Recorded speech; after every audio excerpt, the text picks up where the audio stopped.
AC circuit, after which we did This call is now being recorded. I think moments, and after moments This call is now taking I notes. can't. Then one other topic. I think this should be about either the fourth class or fifth class so far. Yeah, I can't remember again. But today we'll be looking at an interesting topic on physics, and this is a very important topic as long as your exam preparation is concerned, because and oftentimes students find this topic challenging because of the kind of questions that comes out from it. But nothing difficult. It's just a simple concept. And once you can get the concept, every other thing becomes very, very easy. And that is why I don't want to do much writing. So I have to prepare this slide. Just so the things I'll be writing, many of them will be more of equations. So I'll write them, then we'll solve problems. So some of the key definitions that are needed for this class has been highlighted, as you can see already displaying on my slide. So what I want you to do, if you have a writing material, you take notes of these things, because as I explain them, you have to write them down. But if you feel you can always go back to the videos and get them for yourself, that's also fine. But just pay attention and ensure at any point you miss anything, ensure you ask a question. All right. So we have to begin. If not that I've already displayed, yeah. If not that I've already opened up the slide, I would have asked you to define heat energy. Of course, you know what energy is. We say energy is the ability to do work, of course. And this energy has many forms. We have various forms of energy. We have the electrical energy, we have the mechanical energy, we have chemical energy, solar energy, and the rest of that. And we also have heat energy. And this class is centered on measurement of heat. So in the study of heat energy, there's an aspect called measurement of heat, and that is what we're looking at today. But we need to know, firstly, what heat energy is all about. And clearly, as you can see right here, I said that heat energy is energy that is transferred from one place to another as a result of temperature difference. So have it in mind that heat energy can only be transferred due to temperature difference. Do you understand that? So anytime you come across the concept of heat and you're asked to define what exactly is heat or what is heat energy, simply say it is an energy that can be transferred from one point to another due to temperature difference. And you may also add that the way this heat energy flow is that it moves from region of high temperature to region of lower temperature.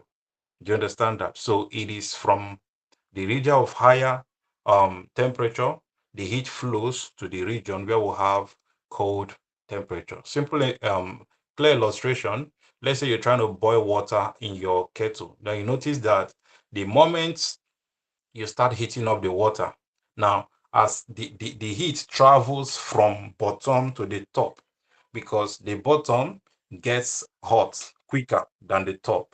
So as you start heating up the water, the heat travels from bottom. If you check the molecules of that water while you put the kettle on fire, you notice that there is what heats there is what is it called, a kind of heat transfer due to convection. Of course, you know convection involves mode of heat transfer due to motion of molecules. So the molecule that gets excited travels to the colder part of the kettle, and that is what keeps happening until everywhere in the kettle gets heat up, and then the water begins to boil. So this is what heat energy is, and I want you to take note of that. That's the first thing I want you to take note of in this class. But there's another definition, which is heat capacity. Heat capacity. This class is a wire class, is an exam class, so I won't be spending time on so many things. I will just go straight to the things that I feel and I believe that really matters as long as your exam is concerned. So the next one is heat capacity. So what exactly? Have you come across heat capacity before? Lucas, you just came in. Lucas, can you hear me? Yes, sir.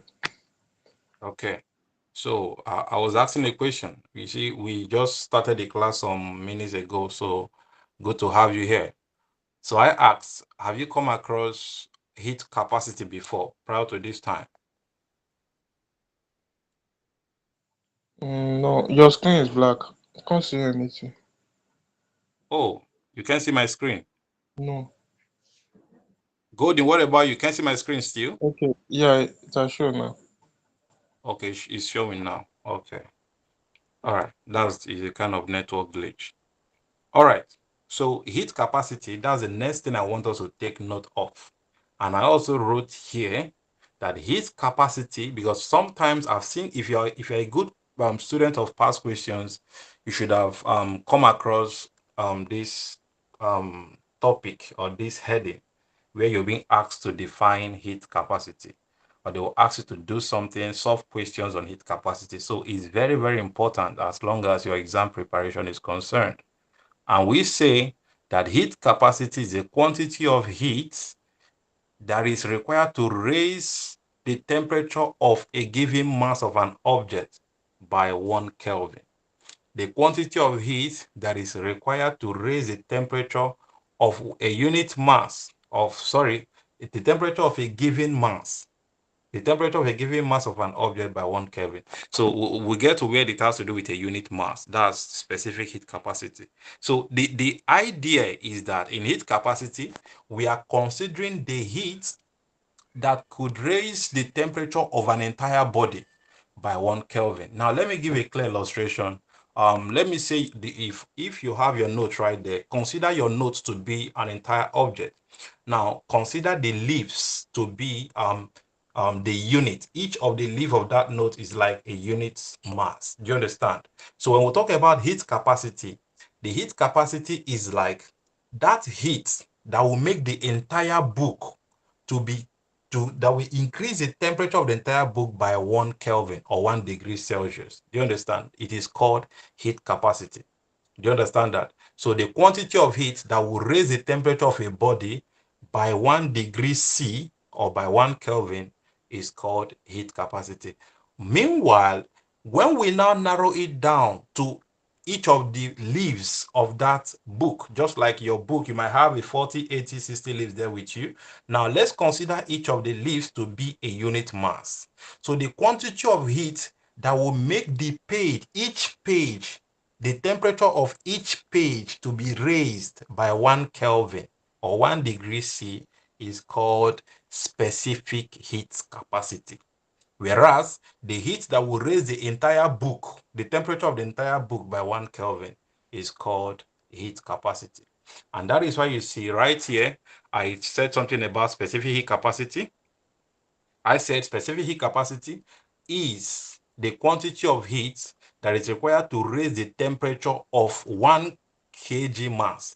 1 kg mass means a unit mass of any object at all, of any body at all, by 1 degree C or by 1 Kelvin. So get the difference when you're being asked to explain specific heat capacity and when you're being asked to explain heat capacity.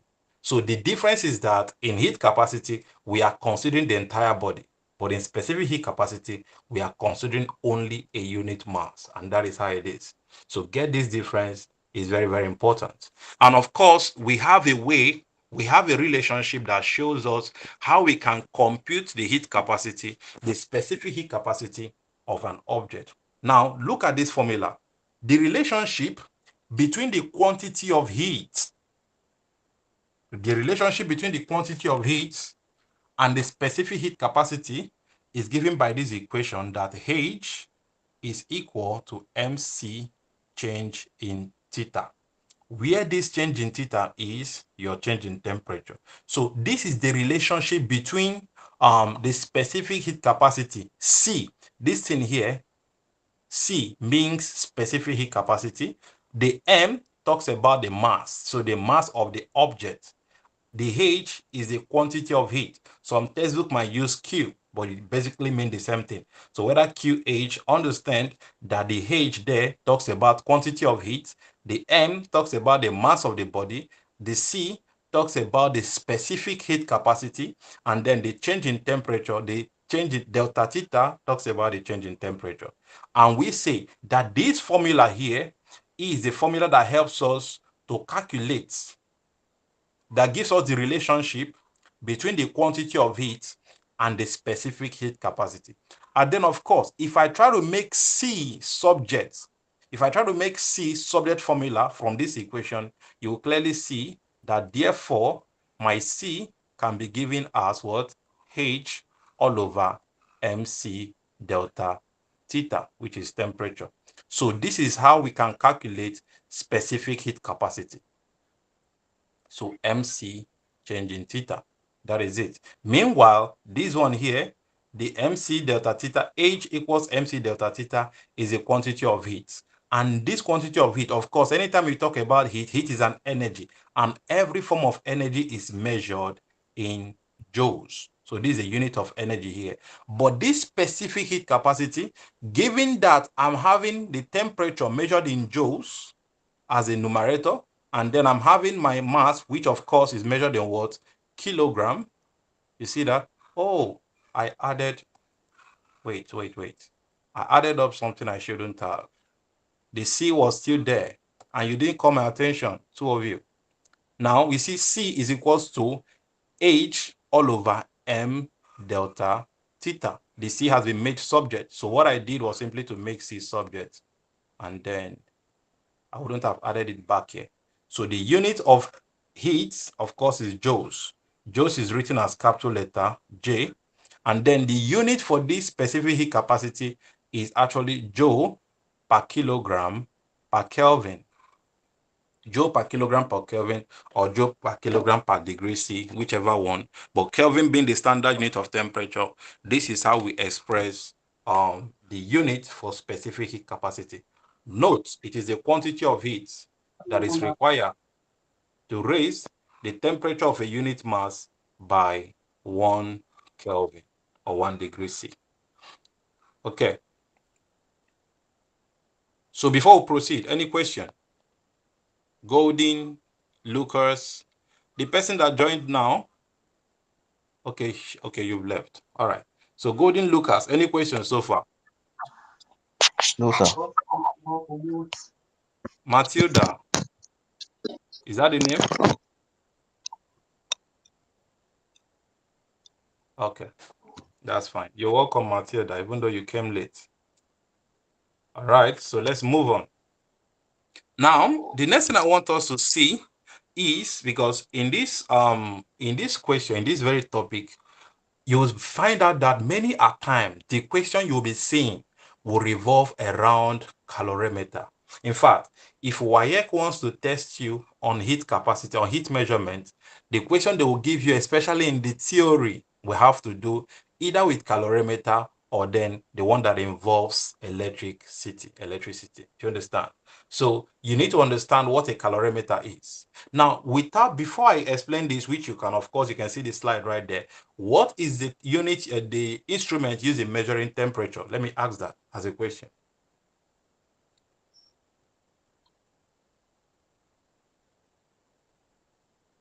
Who can tell me? Matilda, Lucas, and what's the name now? Golden. The instrument used to measure temperature is what? Thermometer. Thermometer. Okay, thank you very much. So thermometer is the instrument used in measuring temperature, and that's very, very, very correct. But when it has, sometimes students feel that because temperature, in fact, students don't know the difference between heat and temperature. Many students don't know the difference between heat and temperature. Temperature is a degree of hotness or coldness of a body. Do you understand that? Or we can say it's a measure of the average kinetic energy of a body, whichever way. Understand that temperature has to do with the degree of hotness or coldness. But heat is a form of energy, of course, a thermal energy that can be transferred from one point to another due to temperature difference. So they are not the same thing. You see that temperature is measured in Kelvin or degree C. Kelvin is the standard unit of measurement, whereas heat is measured in joules, which is the standard unit of measurement. All right, so the calorimeter is the instrument that is used to measure the quantity of heat. So anytime you hear about calorimeter, understand that calorimeter there is more like the same thing a thermometer is to temperature, is what a calorimeter is to heat. You see that? So a calorimeter is simply an instrument that is being used to measure the quantity of heat. We have 4 types, even though WAEC couldn't ask you to name the types of calorimeter, but the reason for listing them out is just for you to have them in your mind for knowledge sake. So I don't think there is any exam body that will ask you list the types of calorimeter. But in case you're being asked to do so, we have the bomb calorimeter, glass calorimeter, the ice calorimeter, and the regnant calorimeter. So you can do well to check out the difference between these calorimeters. That is not my emphasis in this class. Look at where my emphasis lies. These very points. This is what I want you to take note. Anytime you hear calorimeter, there is a principle that it follows, because when the question involves calorimeter, you need to understand, how do I solve this problem? And once you get this concept, every other thing becomes easy. You see that it has a law that must be obeyed. Of course, anytime you come across a law, if you violate the law, you're likely to have an issue. And that's the same thing that applies in this heat measurement. If you don't understand that in calorimeter, there's a law that says that the heat lost by a substance is equal to the heat gained by the other substance. Of course, what is losing the heat has to be the object or the body that has more higher temperature, which is a hot body. And of course, the total amount of heat lost by this object is equal to the total amount of heat gained by the other object. That is the principle of calorimeter. So anytime you see questions involving calorimeter, you must understand this principle. It is very, very, very important. So by the time we start dealing with calculations, you will see how that we can apply this principle the way I stated it here. Now, what I'm trying to say in equation form is that heat loss, H subscripts, I can write the heat loss like this, is equal to heat gain. So that is it, where my H there talks about heat. So the heat loss by the object, by an object, equals to the heat gain by the other object. Of course, that is the law of calorimeter. And of course, don't forget the formula for your heat, that H is equal to MC change in theta. So it means that if H is MC change in theta, it means that the MC change in theta for the object losing heat is equal to the MC change in theta for the object gaining heat. And that is the principle. And you must understand, sometimes more than one object can lose heat or gain heat in a particular question. Now, let's assume if I put water inside a kettle and then I start boiling that water, I put the kettle on the fire. Now, you notice that the kettle begins to absorb heat from the fire.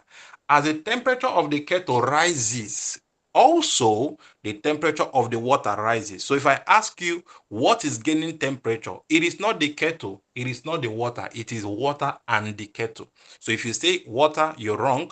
You're partially correct, because that is not all. If you say kettle, that's not all. But when you understand that this heat gain includes both the water and the kettle, then it makes the whole thing easier. And that is the principle we have to apply whenever we are solving problems involving calorimeter. All right. So that is that for that. All these things you can do well later on.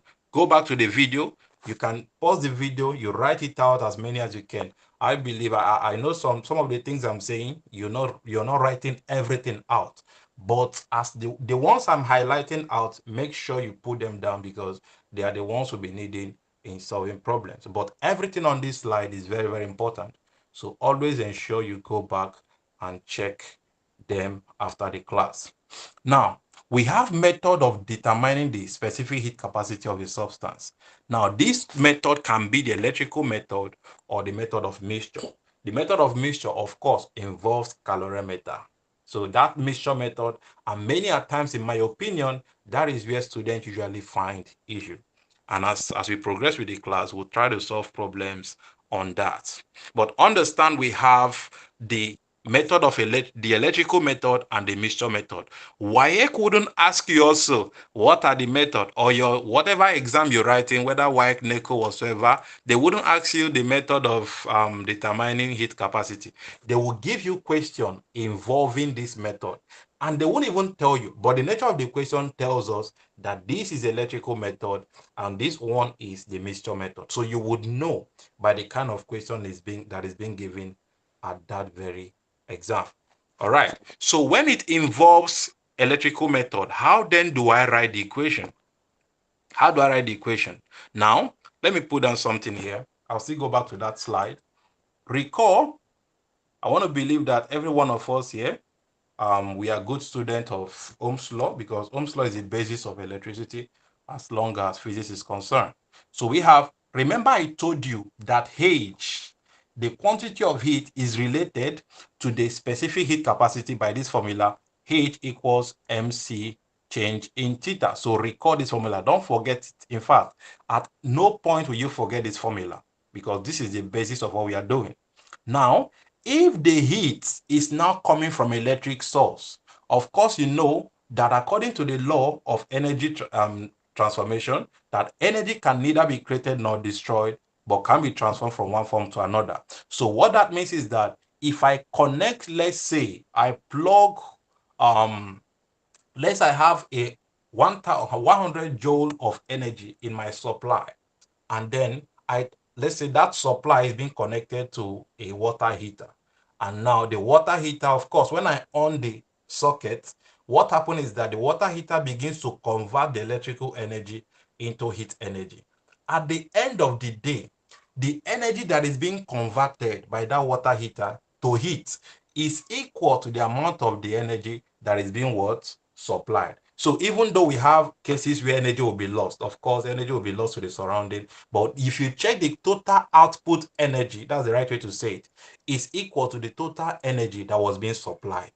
So you see that energy is never being destroyed. That's the point I'm trying to make. So if I connect if the supply has to do with electricity, recall that electrical energy, H, is equals to what? I V T. Remember that energy can be found by what? IVT, from your basic electricity you did in your SS1, which I believe you should have come across this. So energy can be written in form of, can be calculated by what? IVT. This is this IVT, where I is current, my V is potential difference, and then the T has to do with the time.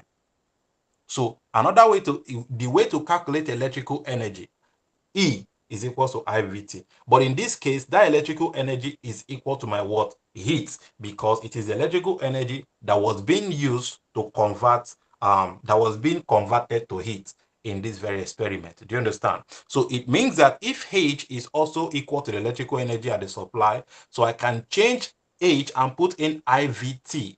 You see that? So if I put H as IVT, it implies that I'll be having, this implies that IVT is equal to MC delta theta. And if I make C subject, in this case, if we're trying to make C subject, it means that my C can be given as what? IVT divided by M delta theta. M delta theta. Remember this H, I just simply change H to what? IVT. That's all. The first one we had, we said that C is equal to H all over M delta theta. In this case, H is equal to IVT. So we have C equals IVT all over M delta theta, where M is the mass, delta theta is the temperature change, and of course, IVT are as stated above. But from Ohm's law, from Ohm's law, we know that our V is equal to IR. V is equal to IR. And then, of course, if V is IR, it means that I can substitute IR into this equation. So if I replace V with IR, I can write my C becomes I square RT all over M delta theta. So I'm just trying to make possible substitutions when the heat has to do with what? Electricity. These are the possible substitutions that can be made. Do you understand that? So this thing is applicable anytime the question has to do with electricity, and you will know by the nature of the question that is given to you. And clearly, also, you know that this IV here, if I multiply current and voltage, that gives me power. If I square the current and multiply by the resistance, that gives me power. This is elementary physics, your elementary electricity, which you should have done in your SS1. It means that these two equations, I can write it this way, that PT all over M delta theta is also equal to my C, which is the specific heat capacity, and also here, PT, which is I square RT all over what? M delta theta. So when do I use this equation? I use this one, firstly, this is the first one you should take note of. This one, C, which is your specific heat capacity, is equal to this if I have current, voltage, and time. If the relationship involves current, voltage, and time, then you use this. So let's say the question, you are giving current, you're giving voltage, you're giving the time, and you're asked to find your C, then of course the mass and the temperature given, then you're going to use this equation. But let's say they didn't give you the equation, they didn't give you IV, but they gave you power and time, so you're going to use this one. This also is equal to C, which is specific heat capacity. But let's say there is no P, there is no V in the equation. I only know current, I know my resistance, and of course the time also. So I can also use this equation. So take note of these three equations. These are the three ways or three substitutions that can be made when the equation involves electricity. Remember that all these equations are being obtained from the general equation that H equals mc delta theta. All right, before we proceed, I would like us to ask a question. Golden, if you have a question, you may ask. And then Lucas, Matilda, and the other two that joined us lately. So do you have any question, anyone?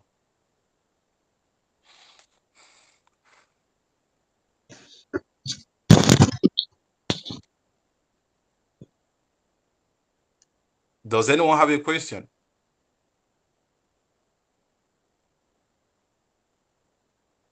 Okay.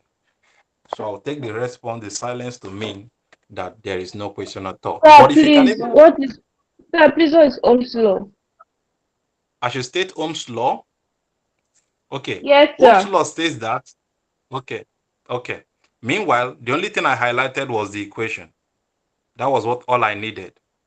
The Ohm's law, mathematically, Ohm's law states that V is equal to IR.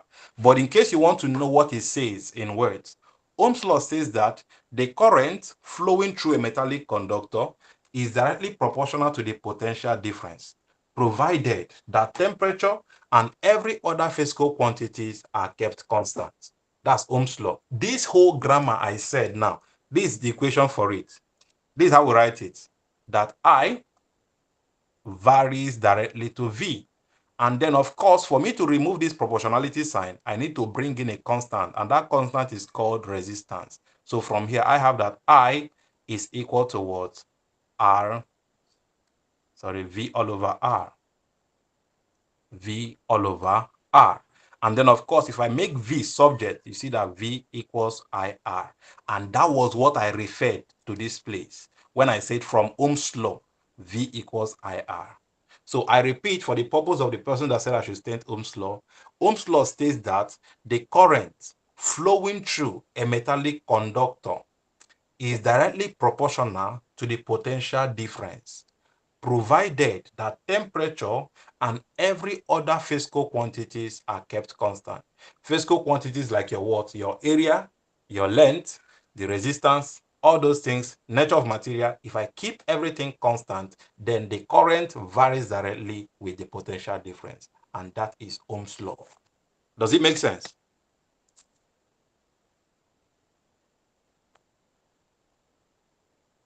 The person that said I should state Ohm's law, does it make sense?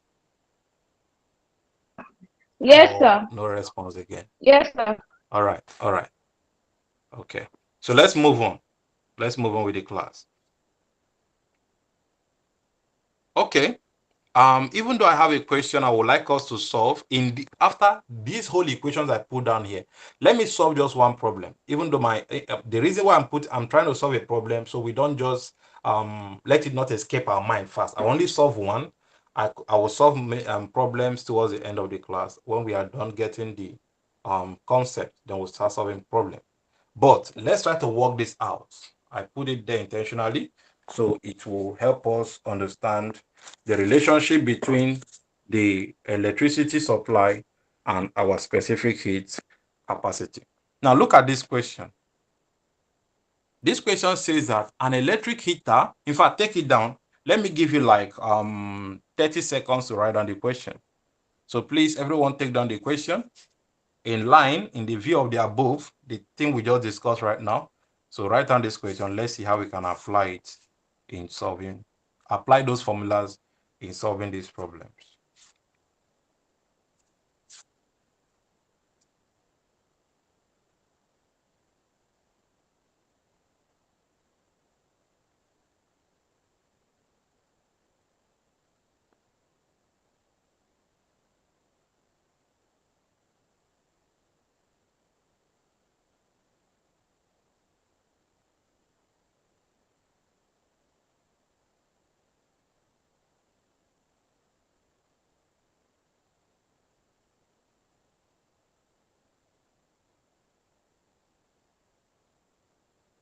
Okay, I want to believe we've taken down the question.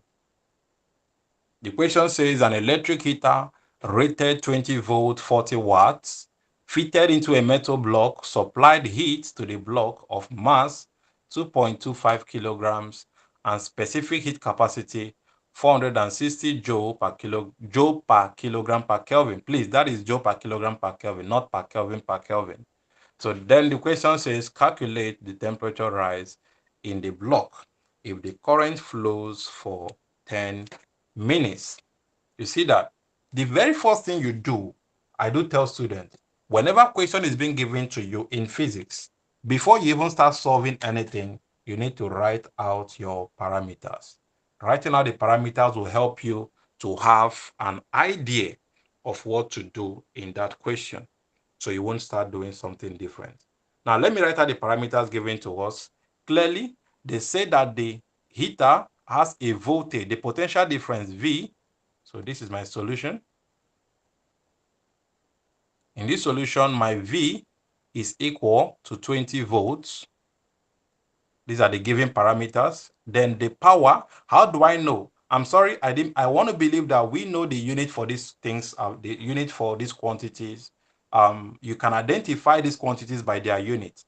Even though I wasn't really making reference to unit for power, this and that, I assume this is an exam class, so I believe we know it. But just in case you don't, please, the V is the potential difference measured in voltage, and the one that has W is power measured in watts. So we have that power P is equal to 40 watts. And then they said it is fitted into a metal block supplied heat to the block of mass. So the mass of the block M, they gave us it is 2.25 kilograms, and they gave us a specific heat capacity C is 460 joule per kilogram per Kelvin. And they said that we should calculate the temperature rise. So the change in temperature delta theta is unknown, and they said if the current flows for 10 minutes. So I have current flowing for 10 minutes. So the time is in 10 minutes. And of course, you notice everything was given in standard unit except the time. So time, the SI unit for time is second. So whenever you are giving something in minutes, how do we convert to second? Someone should come to the rescue. How do we convert a minute to second? You Yes. times it by 60. Okay, thank you very much. So you multiply by 60. So if I multiply 10 times 60, that gives me 600 second. So meaning that my time is 600 second. So I've listed out every parameter given to me in this question. Now, since the question involves specific heat capacity, and then I'm looking for temperature change. You remember this formula? You remember that C, calculate the change in temperature. Recall that H equals MC delta theta. And since I'm looking for delta theta, which is unknown, my delta theta is going to be equals to what? H all over MC. That is it. But in this case, there was no H given. You see it. But from the nature of the question, it's obvious that this question has to do with electricity. So I have to write my H in terms of what? The parameters given to me in the question. And since I know the power given, I also know I know voltage, I know time. I gave you the first equation. Look at the first one I gave you. That's IVT. H can be written in terms of IVT. I also gave you that H can be written in terms of PT. I also gave you that H can be written in terms of I square RT. So which of these expression am I going to use in solving this problem? Do I write H as IVT? Do I write H as PT? Do I write H as I square RT? Someone should respond. PT. Based on the parameters I have. PT, PT, right? right? Okay, that's very correct. So you see, in physics, the fact that they gave you numerous parameters doesn't mean use everything. So I can write this as PT all over MC. So please, I want you to plug in the parameters, put this, and then you work it out, just as I'm doing mine. So my change in theta becomes, what is my P? My P is 40 watts. So I write 40 multiply the time is 600 seconds divided by the mass. The mass is also given in standard unit 2.25 multiply by the C. The C was given as 400 and what? 60. 460. So clearly, you can just use your calculator. Please multiply this and divide by the number you have there and tell me the final temperature you have, please. Someone should press this in calculator. 40 times 600 divided by 2.25 times 460. What am I going to have?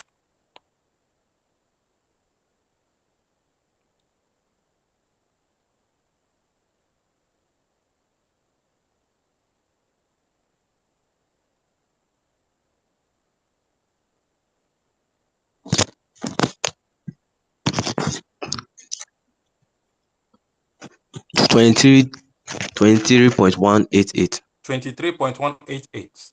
Okay. I want to believe that value is correct. Please, someone can also confirm that 23.188. So let's say 23.2 Kelvin. So that is the change in temperature for that very question, as the question demands. So after 10 seconds, after 10 minutes, the change in temperature, it means that the temperature rise. You know, they don't tell us where the temperature was. We don't know the initial state of the object, whether it was at whatsoever temperature. But the idea is, the point is that whatever thing the temperature is, within 10 minutes, the temperature should have increased by this value, 23.2 Kelvin. That is it. So 22.2 Kelvin should actually be the increment from the initial state to where the temperature would be after 10 minutes. And that is what that question demands. All right. Does it make sense? Any question?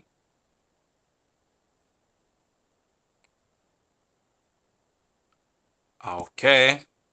No one is saying anything. And anytime I notice everyone is silent, I assume we understand the whole concept. So let's move on. But before we move on, let's take one more question before we go into latent heat. And I want you to take down this question. I will dictate it slowly. I won't write it. Please. First of all, are we done writing this? I want to be sure that everyone is on the same page with me.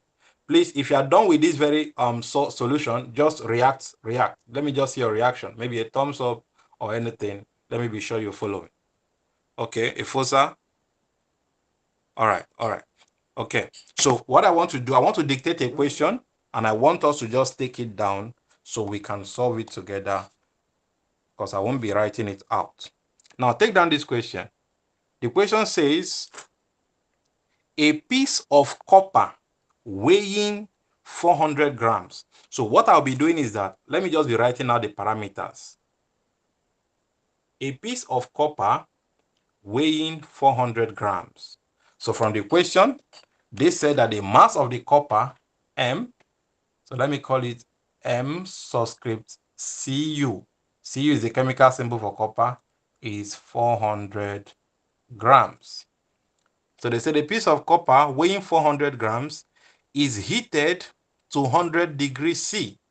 So this copper has been heated to a temperature of 100 degrees C. So let's say temperature theta is 100 degree C. And they said, and then quickly transferred. Let me repeat the question again. A piece of copper weighing 400 grams is heated to 100 degrees C and then quickly transferred to a copper calorimeter and then quickly transferred to a copper calorimeter of mass 10 grams. So the mass of the calorimeter, let me call it M subscript C, is 10 grams. All right. Containing 100 grams of a liquid of unknown specific heat capacity. So this calorimeter contains a liquid. So the mass of the liquid, let me call it M subscript L, which is a liquid. That M subscript L, they gave us to be, did they give us the mass? Let me go back to the question again. A piece of copper weighing 400 grams is heated to 100 degrees C and then quickly transferred to a copper calorimeter of mass 10 gram containing 100 gram of liquid. So the mass of that liquid, the question says, is 100 gram. All right, containing 100 gram of liquid of unknown specific heat capacity. So meaning that the specific heat capacity of this liquid is not known. We don't know it.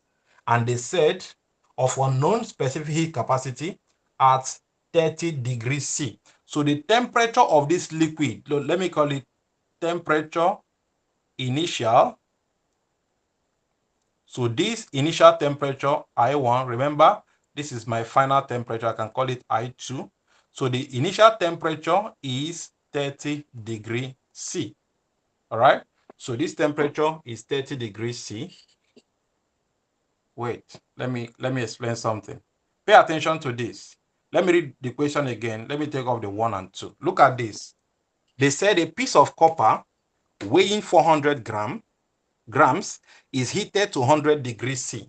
So this temperature of the copper has been heated to 100 degrees C. So it means that the temperature of copper, I can call it theta subscript Cu.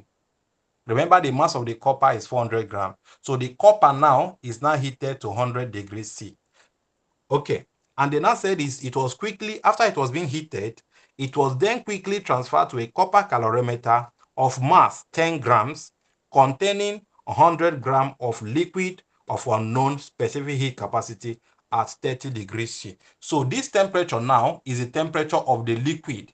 Of course, the temperature of the liquid and that of the calorimeter is going to be the same because the calorimeter is what is carrying the liquid. So if the temperature of the liquid is 30 degrees C, have it in mind that the temperature of the calorimeter is also 30 degrees C. So permit me to write theta L slash C, which means temperature of the liquid and the calorimeter, which is 30 degrees C. All right. They now said if the final temperature of the mixture, now notice the temperature of the liquid was lower than the temperature of the copper.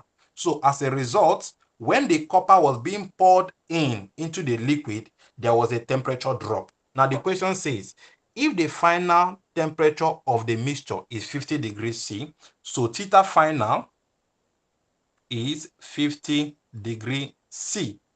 Now the question says, calculate the specific heat capacity of the liquid. So we are going to find the specific heat capacity. So C for the liquid is unknown. And they say that the specific heat capacity for copper, so C of liquid is unknown.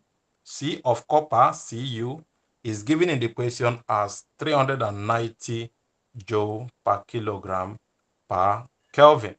And this is the question.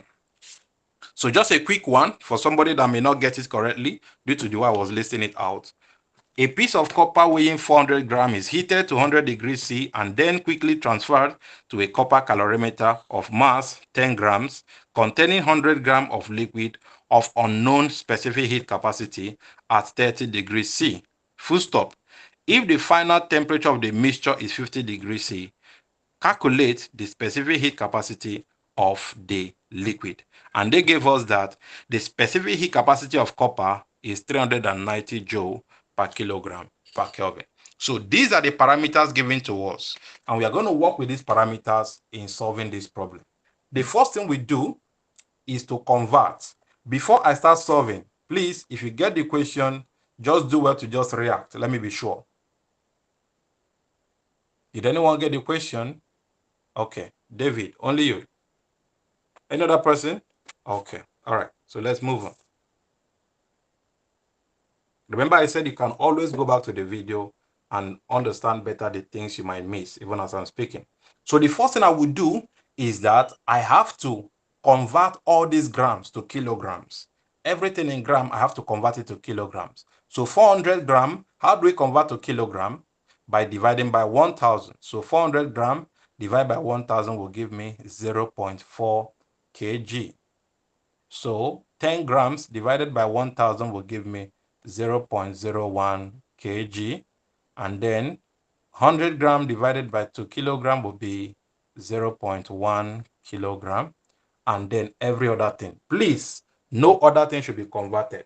Somebody might say that, what about temperature? It's not in Kelvin. Don't go and add 273. The reading in this measurement, both the temperature and the Kelvin scale assume the same value. Do you understand? So have it in mind that whether they gave you the temperature in degrees C or in Kelvin, please, you don't convert it. Use it like that. All right, so I've converted all the kilograms to gram. Now, all the grams to kilogram. Remember, this question, I told us that we have two methods of solving, of expecting question under specific heat capacity. Number one is electrical method, and that is, we've seen the example, and this one has to do with what? The measurement using calorimeter. Now, clearly, you've seen the difference. Now, and I told us that anytime a question involves calorimeter, the concept is that, recall, for a calorimeter, that heat loss, so this is my solution. For a calorimeter,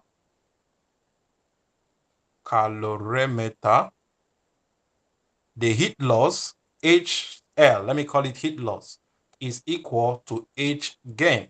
So HL equals Hg, which means that heat loss equals heat gain. Now the question you then ask yourself, what is losing heat in this question? How would you know the quantity losing heat? Let me ask that as a question. And someone should help me and answer. How do I know what exactly is losing heat in this question? And how do I know what is getting heat? Does anyone have an idea? Okay, no response. Now, how do we know? We know from their temperature. Notice that copper was initially at what? 100 degrees C. They told us that they heated this copper to 100 degrees C. But the liquid and the calorimeter, of course, their temperature was what? 30 degrees C. But the moment they poured this copper inside the liquid, the temperature became 50 degrees C. So check. It means that copper lost heat. So the heat loss is for the copper. Then the heat gain has to do with the liquid and the calorimeter. Remember, I told you, just the same way, if a kettle is getting heat energy, the liquid inside is getting heat energy. So if the temperature of the liquid was initially at 30 degrees C and the final temperature of the entire mixture became 50 degrees C, it means that inside this mixture, the liquid gained heat, but the copper lost heat. And if the liquid gained heat, it means that the calorimeter itself also gained heat. So have that in mind. Very, very, very important. So for my heat gain, my heat loss here is that of the copper. So heat loss, now record this. Before I write this, recall that H is what? MC change in theta. So for my heat gain, I have that HL.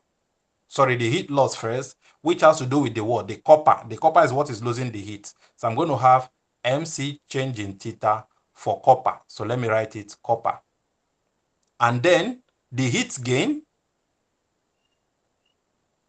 of course, what is gaining heat is the liquid and the calorimeter. So my heat gain, Hg.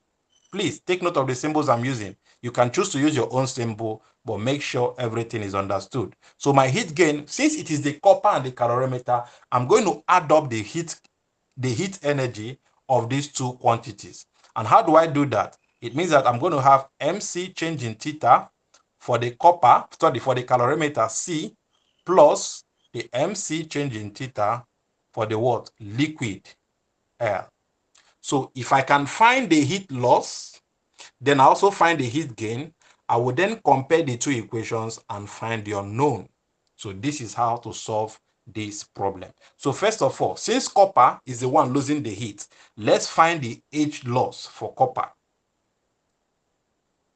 So my H loss is equal, what is the mass of the copper from the question? The mass of the copper is, was it given? 0.4 kilogram.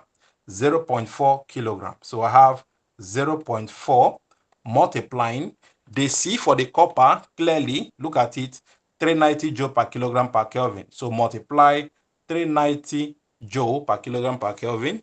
Then the change in temperature for the copper was initially at 100 degrees C. Then the final temperature is 50. So I'm going to do everything, multiply 100 minus final temperature, which is 50. You see that since this is losing heat, so the initial heat minus where it is will give me the temperature difference.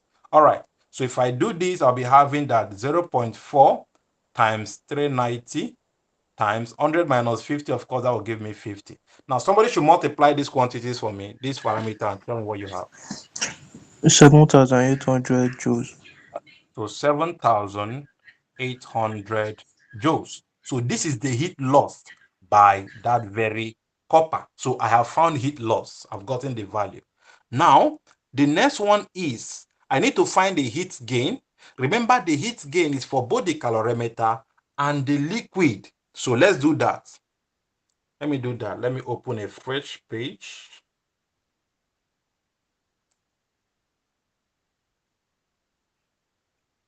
All right. So for the heat gain, which is my Hg, I have it that my heat gain, we have to check what is the mass of the calorimeter. Let's do that for the calorimeter first. Remember, we said that our Hg, let me write it out together, is what? MC change in theta for the calorimeter, C plus MC change in theta for the liquid, L. And remember, the question said we should find the specific heat capacity of the liquid. So we don't know C for the liquid. All right. So the mass of the calorimeter, please. What is the value for the mass of the calorimeter from the question?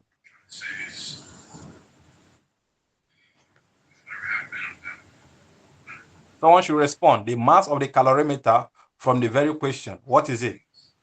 It was given to us as 0.1. It was given 0.01. 0.01. Okay, thank you. Thank you. That's 0.01. So the mass is 0.01 multiply. What is the C for the calorimeter? Notice they didn't give us C for calorimeter, but they gave us C for the what? Copper. And that calorimeter is made of what? Copper. So have it in mind. Whether they tell you or not, the C for the calorimeter is equal to the C for copper because the calorimeter is a copper calorimeter. Do you understand that? All right. So our C is also going to be what? 390 joule per kilogram per Kelvin. Then also multiply the temperature difference. Remember the calorimeter and the liquid, they were initially at 30 degrees C. The temperature, when they now pour the copper inside, the temperature increased to 50 degrees C. 50. Hence, the temperature difference is going to be 50 minus Minus 30. 30. You see that? So this for the copper plus, so this is for calorimeter, plus that of the liquid, we have 0.1 because the liquid is 100, what is it now? 100 gram, which is 0.1. So 0.1 multiply by the C of the liquid, I don't know it. Also multiply the change in temperature for the liquid is equal to the change in temperature for the calorimeter. So it's going to be just, let's put it in bracket, 50 minus 30. So I have 50 minus 30 right here. So this will give me 0.01 times 390 times 20 plus 0.01 C times 20. That's what I have. So multiply. What is 390 times 0.01 plus 20? Multiply everything there. What will I have? 78 joules. 17 what? 78 joules. So 78 plus. Now, what is 0.01 times 20?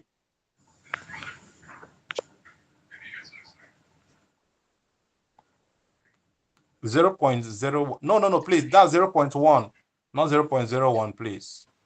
That's 0.1. I need to take that off. So 0.1 multiply 20. It gave us what? So it gave us 2. So this is 2C. So I have 78 plus 2C. Everything what?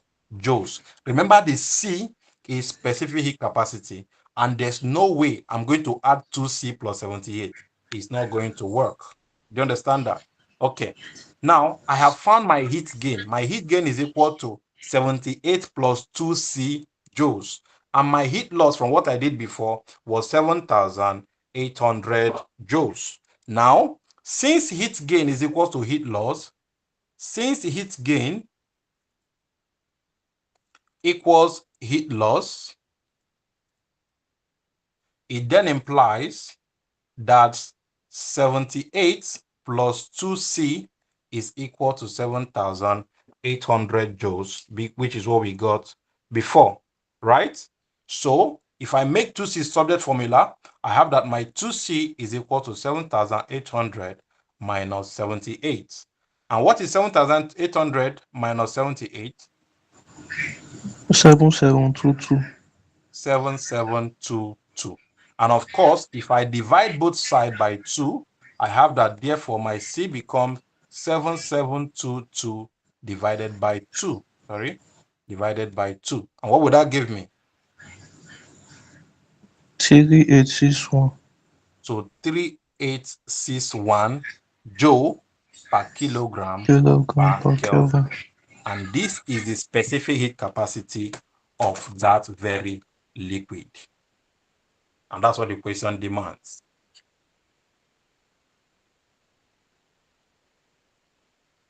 Does it make sense? Class, please respond. Respond to me. We have persons in this class. Please, the solution I just did now, any confusion, ask me your question right now. Let's proceed. Because you must understand what we are doing. Lucas, what's the other name? Goldin. Then we also have Suleiman. We have okay, Suleiman, no question. Melody, please, 4 of you. Suleiman says no question. Melody, any question? Goldin, any question? Lucas, any question? No, sir. No, sir. All right. So that is how to solve that problem. Very, very simple. You see, once you understand the concept of the heat gain and heat loss, every other thing becomes simple. And that is exactly what you've seen me do. Okay, so let's proceed to the next thing. Can I proceed? Or are you still writing something? If you want me to proceed to the next thing, just react. Okay, all right. So let's move on. So the next thing we'll look at is the latent heats. Latent heats. Now, a lot of people ask what is latent heat, because many a times, even when it's being defined, we still find it difficult. Now, take note that during change of states, the temperature of any substance is constant. Take note of that. Anytime an object is undergoing change of state, remember we have primarily 3 states of matter: which is solid, liquid, and gas. And anytime matter is undergoing change of state, whether from liquid to gas, gas to whatever, that temperature is constant until the change of state is complete. There is no increase or decrease in temperature. Hence, what then is the temperature that causes this change of state? What is the heat? I mean, what is this heat that causes this change of state without changing temperature? That heat that causes an object to change state without affecting the temperature of that object is called latent heat. That is what it is. So you might be asked in your OBJ during change of state, does the temperature of an object, they'll put something like increase, decrease, constant, none. So have it in mind that during change of state, that the temperature of an object or any substance is constant. And hence, the quantity of the heat energy that is required to change any object from one state to another without affecting the temperature is called latent heat. That is what it is. So latent heat is a quantity of heat required to change the state of a body, of a substance, from whatever state it can be. It can be from liquid to gas. It can be from liquid to gas. It can also be from solid to liquid. Of course, this latent heat is divided into two majorly in this subject. We have latent heat of fusion. We have latent heat of vaporization. But generally, latent heat is a quantity of heat required to change states. The quantity of heat requires to change states without changing temperature, and that is it. And of course, anything heat is measured in joules. All right. So let's move on. So how then do we calculate latent heat? Latent heat, the formula, clearly what is written here is that the quantity of heat that is required to change a substance from one state to another is directly proportional to the mass of the substance. Of course, what that means is that H varies proportional to what? The mass. And then, of course, I have to write this and remove the proportionality sign to bring in a constant, and that constant is called specific latent heat. So if I do that, the formula to calculate latent heat, the relationship between the specific latent heat and the H is equal, that H equals ml. So this is the formula here. So anytime you have latent heat and you have the quantity of heat in joules and you have the specific latent heat or latent heat, whatever, L, and then you ask to find what is H or what is L or what is M, you should know how to make subject based on this relationship. So H equals ml becomes the formula in solving problems on latent heat. But remember I said this latent heat is divided into two. So we have latent heat of fusion and we also have latent heat of vaporization. That is it. Now the question is, what is specific latent heat first? Because before we can talk about latent heat of fusion, we need to understand the data of the specific latent heat. Now, back to what I said earlier, when we define heat capacity, we said in heat capacity is a quantity of heat required to change what? Required to change the temperature of a body by 1 Kelvin. The quantity of heat required to change the temperature of a body, an entire body, by 1 Kelvin or 1 degree C. But we said the specific heat is a quantity of heat required to change the temperature of a unit mass of a body by 1 degree C or by 1 Kelvin. The same thing applicable. If latent heat of fusion has to do with the quantity of heat, if latent heat has to do with the quantity of heat that changes a substance from one state to another without affecting the temperature. Hence, the specific latent heat, we have to narrow it down to 1 unit mass of that substance. And that is why we say here that specific latent heat of fusion the specific latent heat of a substance is a quantity of heat energy that is required to change 1 kg mass of a substance from one state to another at a constant temperature. So this changes is on a unit mass. The difference there is a unit mass. Once you see specific, understand that in specific we have a unit mass. Without a specific and they say latent heat, we're talking about the entire body. That is it. So the specific latent heats, we have two types. We have the latent heat of fusion, we have that of vaporization. The formula is the same, whether fusion or vaporization. Don't forget that the relationship between the specific latent heat, L, and the quantity of heat, H, is given by this equation, that H equals ml. That is it. The only thing here is that in this case, it has to be because fusion involves what? Has to do with ice. So you can see that, how did I define specific latent heat of fusion here?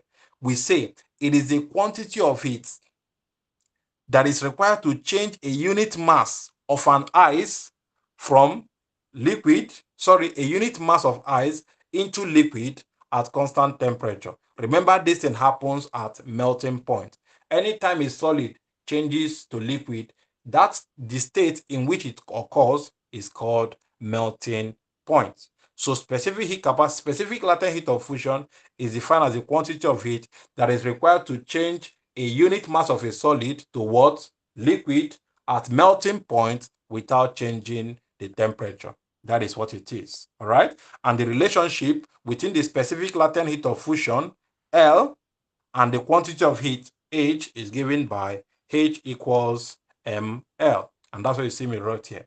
H equals ml. The only thing is that in this case, it's going to be L of ice.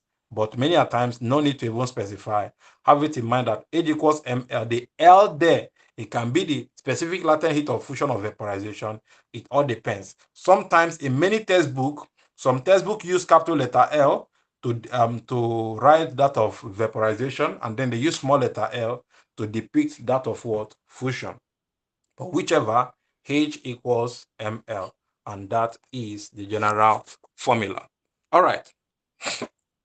So let's solve this problem. This is a very simple one. They said calculate the quantity of heat energy that is required to change 25.6 kilogram mass of ice to liquid at a constant temperature. So this is a very cheap question. These are the type you can see in OBJ. Remember, solution to this question is that since they said at constant temperature, have it in mind that heat is called latent heat and is given by ml. You see? And they gave me to find the quantity of heat. They gave me the mass. Mass is given. You see that? And now they said calculate the quantity of heat required to change 25.6 mass of ice to liquid at constant temperature. Now, but they didn't give me the specific latent heat of fusion of ice. They didn't give me. Normally, it should be given is either from where I took the question, I didn't take it out, but whether they give you or not, you should have it in mind that these things are actually constant. Sometimes they are constant, but you should have it in mind what exactly it is. Let me try to verify. It should be given in the question. The specific latent heat of fusion of ice should be given in that question. And if I still remember correctly, yes, it is actually given us at the top, given that L is equal to 3.36 times 10 raised to power 5. Usually it is given, and the units, remember, look at this formula now. If H equals ml and I make L subject, L is going to be what? Joule all over what? Kilogram. So the unit here is joule per kilogram. The other one is joule per kilogram per Kelvin. This one doesn't have temperature, it's constant, so we have the unit joule per kilogram. So this is the L given in the question, which I believe I omitted while I was trying to prepare my slides. So this implies that my H is equals to the mass 25.6 multiply 3.36 times 10 to the what? 5 times 10 to the 5. So please, someone should multiply this for me and tell me.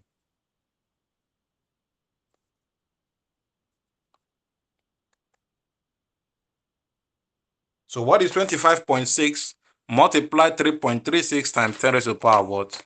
5.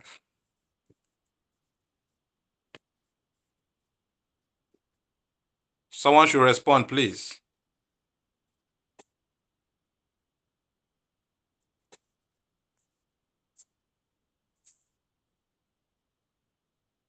No one is saying anything.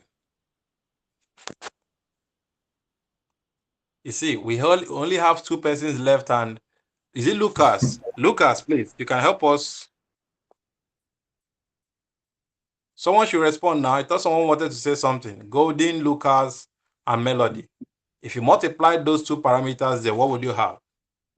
You can go back to your slide. Let's move on. Go back to your slide. Okay, sir.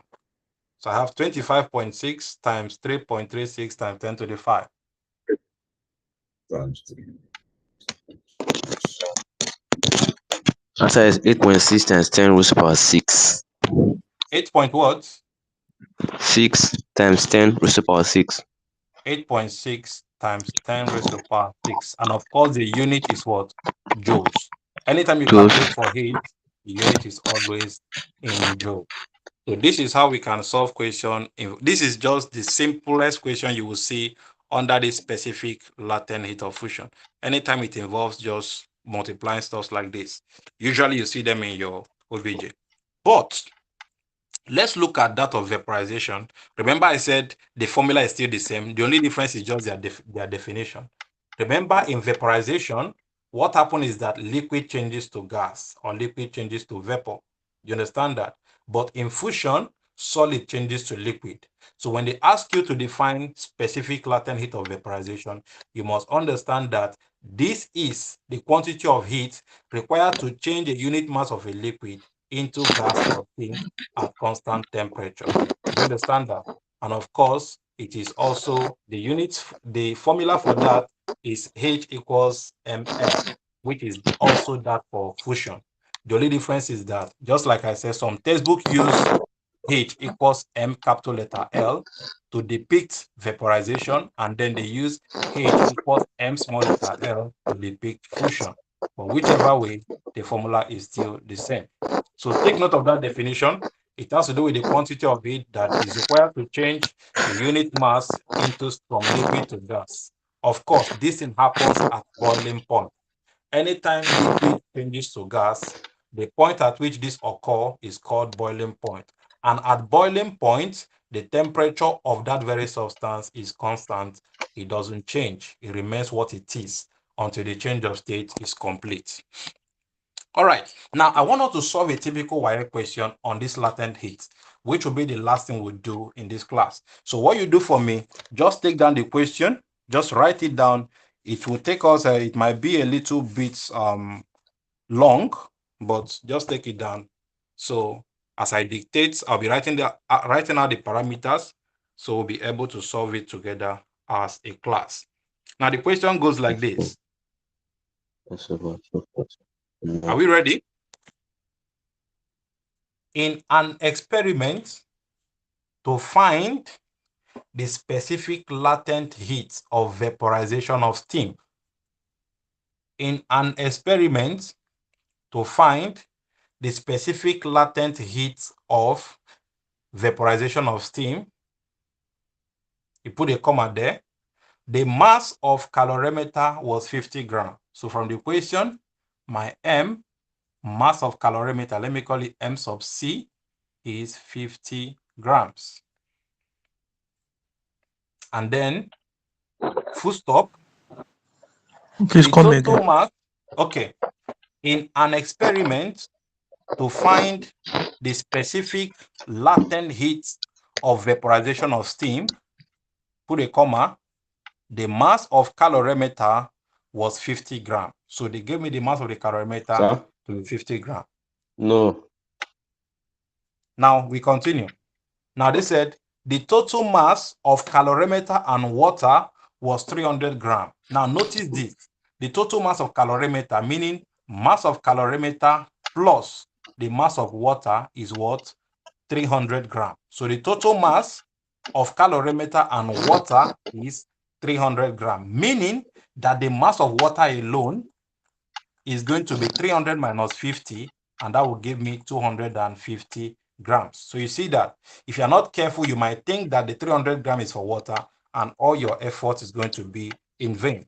Now they said the initial temperature of the water in the calorimeter, I repeat, the initial temperature of the water in the calorimeter before steam was passed was 20 degrees C.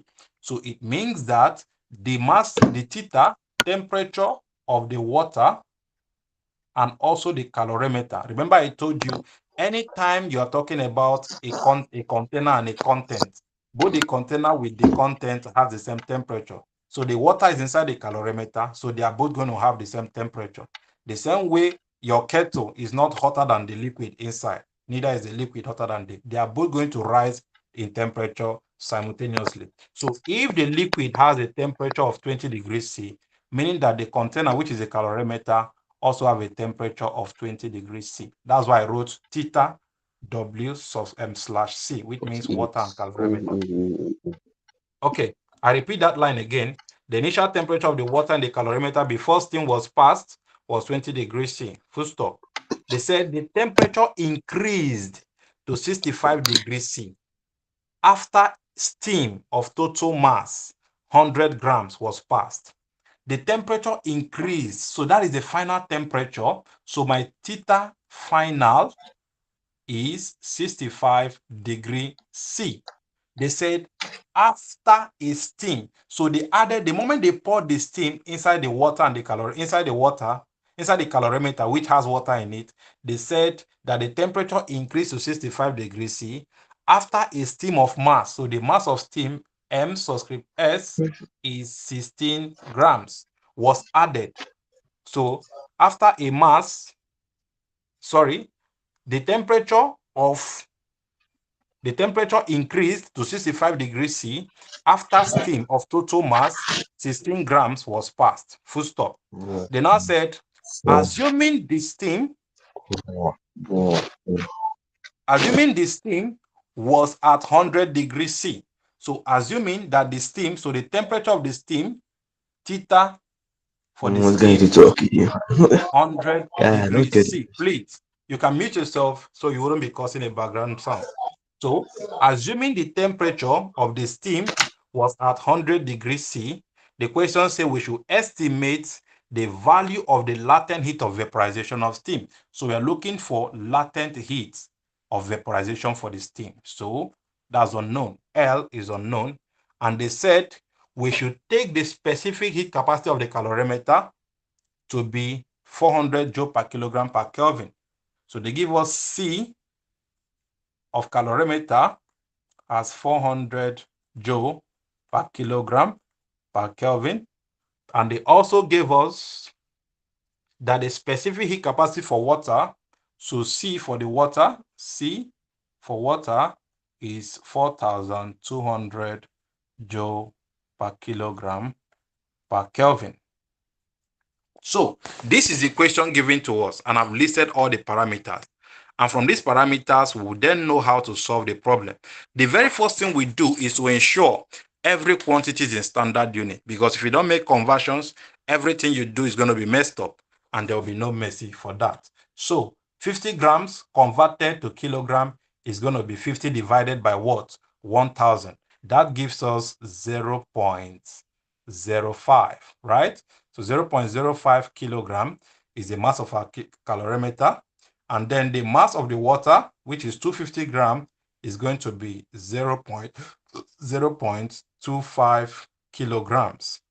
And then the mass of the steam, which is 16 grams, is going to be 0.016 kilogram. Right? Yes. And those are the conversions we need to make. Now, remember I told you, anytime the question involves a calorimeter, there is a law you must adhere to. And what is that law? My solution. Remember, for a calorimeter, this is the law. Anytime you are dealing with calorimeter, the heat loss, H loss, the H loss must be equal to H gain. That's the law. So the heat loss by one body is equal to is going to be equal to the heat gain by the other body. So my H loss equals H gain. Now the question you ask yourself, what is losing heat in this question and what is gaining heat? This is similar to the one we did before. The only thing is that in this very question, something happened. We need to consider that during the change of states, that before this object gained heat, it was initially, let's consider that of the liquid, the steam. Before the steam changed to liquid, increase in reduced temperature. It was initially at 100 degrees C. 100 degrees C means that that's like water that is boiling. That smoke coming out when water begins to boil, that is the steam that was given to us at 100 degrees C. Of course, before that steam becomes liquid, that is at 65 degrees C, which is the final temperature, it has to change states first. Remember, I told you that during change of state from gas to liquid, during change of state, there is no what? Increase in temperature. So the temperature is constant. So that steam will first of all change state, then the temperature will now drop. So you have to consider that, because in this question, what is losing heat is the steam. The steam is losing heat, and what is gaining heat is the what? Liquid. And since the liquid is gaining heat, the liquid also has, is it water? Yes, the water is gaining heat. And since the water is gaining heat, the calorimeter itself is also going to gain, because the water was inside the calorimeter. So our heat loss has to do with the steam. Heat loss.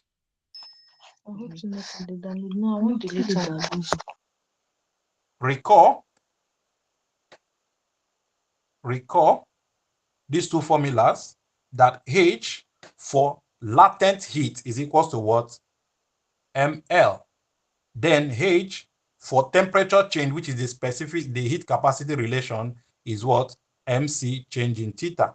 And since the steam changed from gas to liquid, it means that my heat loss, I'm going to consider both the latent heat relation and the specific heat relation, because it has to first of all change state to liquid before the temperature dropped. So the heat loss can be written like this, that my HL, which is heat loss, is the sum of the latent heat ml plus mc delta theta. So remember, this is for the steam. So if I can do this, and then for my heat gain, Hg, remember what is gaining heat is the liquid and the what? Calorimeter. And this liquid, they didn't tell us there was any change of state. The only thing that changed state from the question, if you read carefully, you notice that it is only the steam that became liquid. Of course, when the steam dropped to 65 degrees C, it's no longer steam.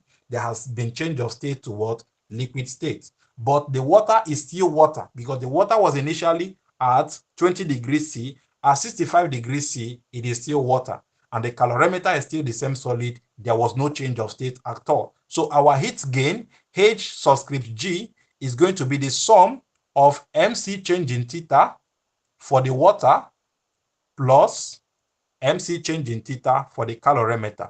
So mc change in theta for the calorimeter. So if I can do this thing carefully, plug in the parameters carefully, and then I'll make comparison as to finding the what? Latent heat of the liquid, then I can do that. The question is already solved. So let's start. Let's do for the heat loss, which is the steam. So my HL is ml plus mc change in theta. Remember that we're talking about the steam, which is what is losing heat. So what is the mass of the steam from the question? 0.016 multiplying L, which is the latent heat. We are looking for it. It wasn't given. Plus, now, during the change of state, the mass of steam is still constant. So it's still 0.016 multiplying the C becomes that of water. Remember, when the steam is changing state, it has become what? Water. And water has a specific heat capacity of 4,200. So the C for the steam is 4,200. Then the change in temperature for the steam was initially at 100 degrees C, but from the question, when they passed the steam to the water, the final temperature became 65 degrees C. So I'm going to multiply this by the 100 minus 65, which is the temperature change. So everything can be added. 0.016 L plus 0.016 times 4,200 times 100 minus 65 is going to give me 35. So somebody should multiply this, please. First of all, multiply 0.016 times 4,200. Please, this is 4,200 I need to correct that. So that's 4,200. So 0.016 times 4,200 times 35. Please, someone should help me with the answer.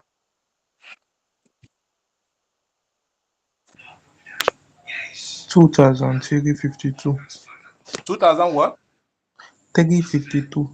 So I have 0.016 L plus 2,352. I can't add up these two things because one has a variable L, the other one does not. So this is my heat loss, everything in joules. So I'm done calculating heat loss. So let's go and find the heat gain, which involves the water and the what? Calorimeter. So I'll write out the formula once again for the heat gain. Our heat gain, Hg, is giving us MC change in theta for my water plus MC change in theta for the calorimeter. And from the question, the mass of the water was given as what? 250 grams, which is 0.25. So I have 0.25 times C, which is 4,200 for the water. Remember, the C for the water was given as 4,200. And the change in temperature, which is delta theta, was given as the water was initially at 20 degrees C. It finally came to 65. So I have 65 minus 20. That is for the water. Plus, for the calorimeter, the mass of the calorimeter is 0.05 times the C for the calorimeter was given in the question as 400. They multiply the same temperature change, which is 65 minus 20. So clearly, I'll be having 0.25 times 4,200 multiply 65 minus 20 will give me 45. So I'll multiply this. Anything I have, I'll add, this is 0.05 times 400 times 45. So let's multiply them one by one. So what is 0.25 times 4,200 times 45?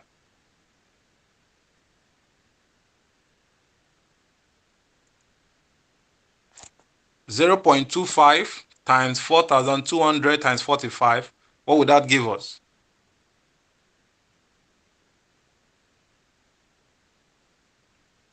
Can someone respond, please?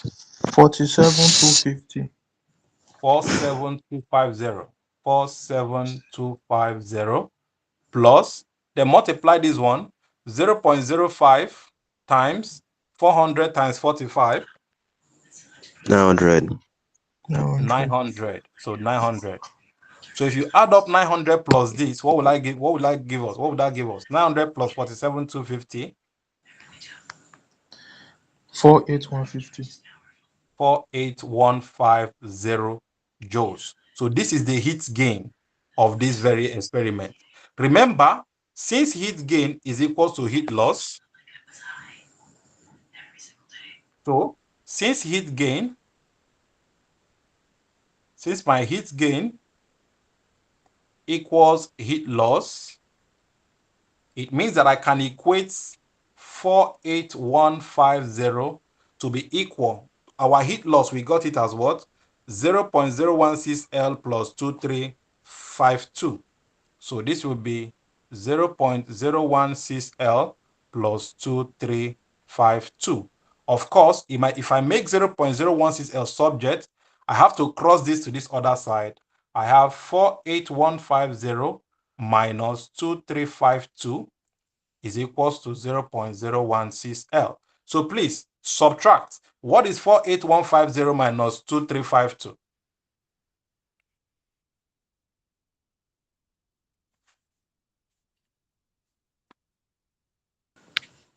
45798. So this is 45798 is equal to 0.016 L. And of course, if I make L subject, which will mean dividing both sides by 0.016, it therefore means that my L becomes 45798 divided by 0.016. And what would that give me? 45798 divided by 0.016.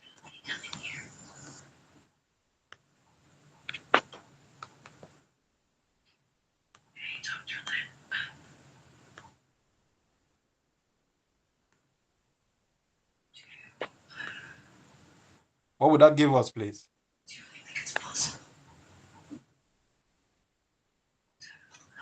Two 2862375. Okay, if you write that in standard form, I can approximate it to 2.86 times 10 to the 6 joule per kilogram. And this is the answer for the latent heat or vaporization of that liquid. So this is how to solve the problem. See, it might look a little bit confusion, but I assure you, if you go back to it and watch the video again and again, you are surely going to understand the concept. Do you understand? So this is how this question is being done. Master that pattern of heat loss equals to heat gain. Know what is losing the heat and know what is gaining the heat. And how would you know? From their temperature. If you can identify the initial temperatures of these substances and you can identify their final temperature, that already tells you what is losing or what is gaining heat. And you can do that carefully, find your known, and then that is what the question demands. So do you have a question before we come to the end of the class? Because this is the last question. Our time is up, but we needed to finish up this problem, which is very important. So any question at all?